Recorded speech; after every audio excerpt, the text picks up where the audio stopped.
Now, as I promised, I'm going to make this video because I've been watching this for so many years, and I have some of my fans, followers, who asked me to do a video about specifically about this topic: why England, the national team, soccer, okay, the Three Lions, they haven't been winning whether a World Cup or Euro recently. Okay, all those big nations have won either a Euro or World Cup recently. All right, except England. I think they haven't won the World Cup since 1966. That's a very long time. The kind of players that they have currently, they should be winning. But there's always something happens. Okay, they do have the players. Me, it all boils down to the fact that they are not hiring good managers. Almost every season, they have great players, but the managers are just not good enough. Whether it is Capello or recently Southgate, they don't know how to play players, put them at the right positions. They don't do that. They don't know how to do that. And a great manager should be able to do that. How can you explain, even in the past, how can you have Paul Scholes, he was playing at Man United, great midfielder, Frank Lampard, Steven Gerrard, those three, for example, and not being able to win a World Cup? That doesn't make any sense. With John Terry in defense, Ashley Cole, how can you not win with those kind of players? It's the manager, no question. And you remember Paul Scholes retired early from the national team.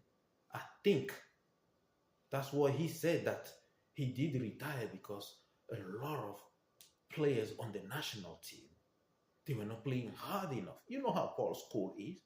He always takes everything seriously. He plays very, very hard.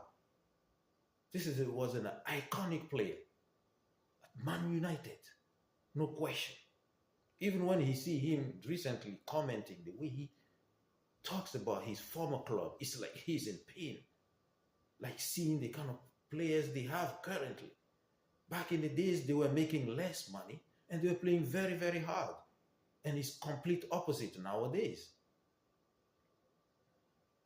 They should have won a World Cup with that team. That was a dream team right there.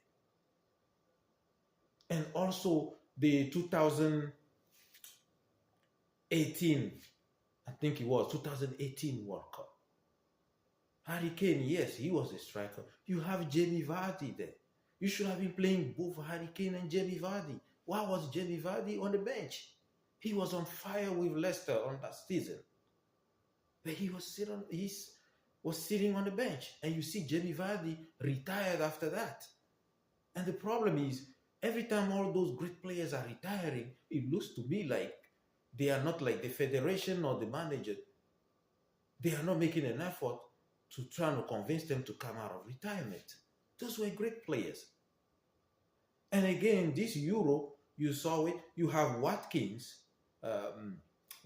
yes, and you have Cole Palmer, all those guys, Tony on the bench, and he's playing, the manager Southgate was only playing Harry Kane as a main striker. You have all those options, put all those players in the game.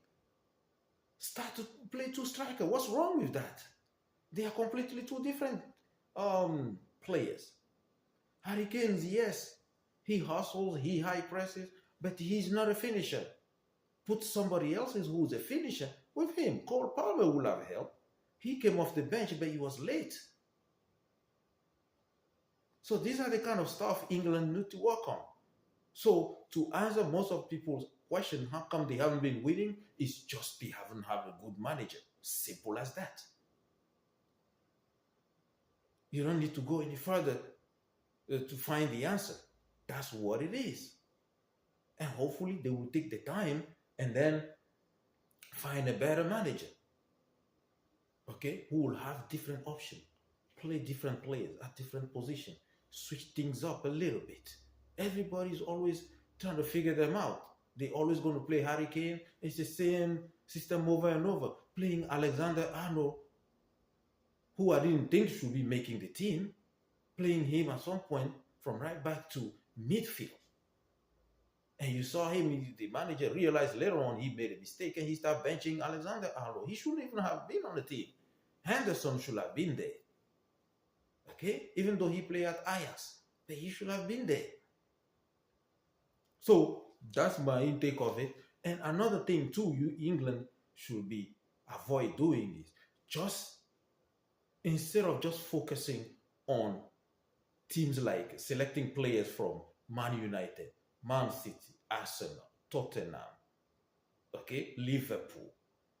Go deeper, go to lower teams also to find players. So England has been doing this for so many years. It's only this season that they realized a lot of players were bad from those bad teams. That's when they went and selected somebody like Gay or something, the center back from Crystal Palace.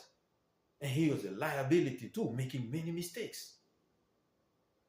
So you see, you have to have a good scouting team. I've always said that being a manager, coaching a national team is one of the easiest jobs than coaching a club. The club is where most of those managers have to do all the hard jobs, trying to find which position suits to which players.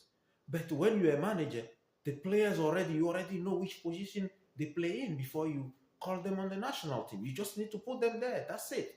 And come up with a strategy. How hard is that? And this is what Spain did. Look at the Spain team at this Euro. The defense wasn't all that great. But offensively, oh yes, they were putting the ball in the net. That's how they beat England. England should have been, they have the best players. Yes, some of them were not selected. Okay. But there were great players out there, should have been winning World Cup and Euro. But it hasn't been happening. So I hope I answer your questions. Let me know what you think. If you're an England fan or any other club, if you after watching this Euro or even the past few years watching the World Cup, what do you think? What do you think England hasn't been winning anything major? Thank you for watching. Make sure you subscribe to my channel, hit the notification bell because I've been uploading more videos and you should be on the loop as soon as it's all uploaded. Okay. Thank you also for my new followers. Let me know where you are watching me from and I can also be giving you a shout out from time to time. I appreciate your support.